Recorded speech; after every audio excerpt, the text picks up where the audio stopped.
ঈদের দিন শুধু কবর জিয়ারত করতে যাবেন না, যে কোনো দিন যে কোনো সময় কবর জিয়ারত করতে যান, তাতে যায় আসে না। ঈদের দিন শুধু সকালে কবর জিয়ারত করে কি লাভ?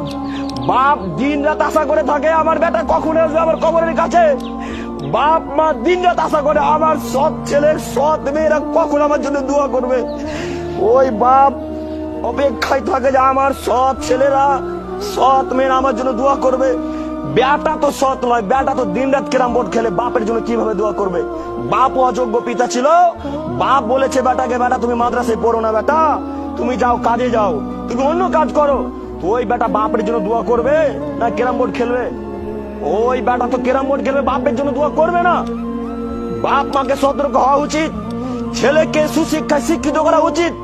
আপনি মরার পর যেন আপনার ছেলে মেয়ে আপনার জন্য কান্না করতে পারে, কবরের কাছে গিয়ে একবার বলতে পারে দুই হাত তুলে, আল্লাহ আমার বাপ মানুষ ছিল, সাধারণ মানুষ, আল্লাহ